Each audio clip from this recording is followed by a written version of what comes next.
Today, we will turn our attention back to the Chicago flag. We're going to take a look at that third star.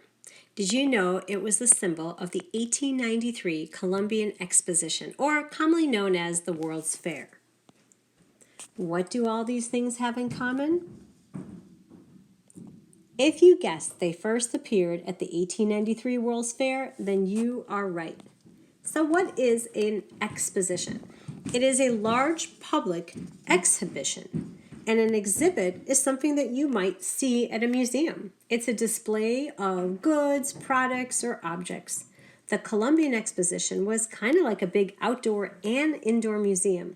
It featured many new inventions and buildings that were never seen before. Do you remember how that fire of 1871 destroyed Chicago? Well, just think. The World Fair was built just 20 years after the Great Chicago Fire. How amazing is that?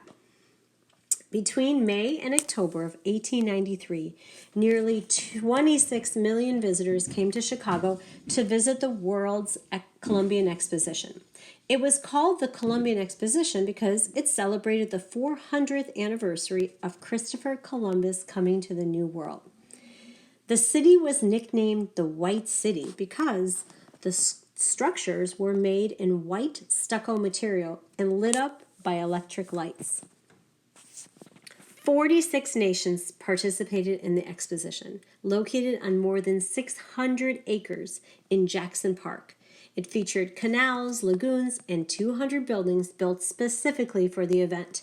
And at the centerpiece of the fair, which was held in, again, Jackson Park, was a large water pool representing the voyage Columbus took to the New World. Chicago had won the right to host the fair over several other cities, including New York City, Washington, D.C., and St. Louis. And every state had its own building at the fair. As mentioned, there were 200 buildings built just for the fair.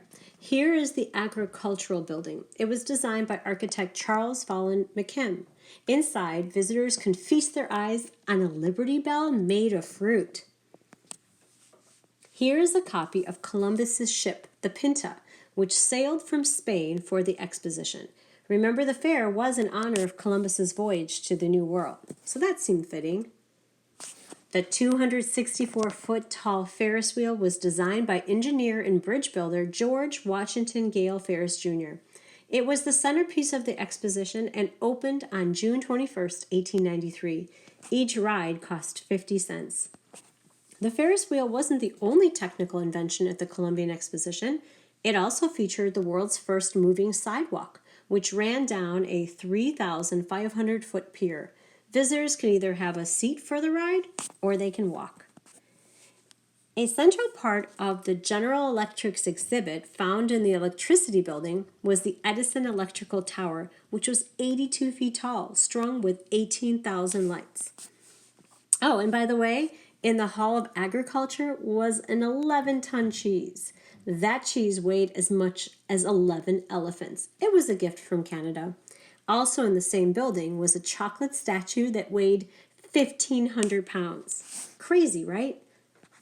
I hope that you learned a little bit about the World's Fair and why it means so much to Chicago. What an amazing time that would have been. I wish I was there.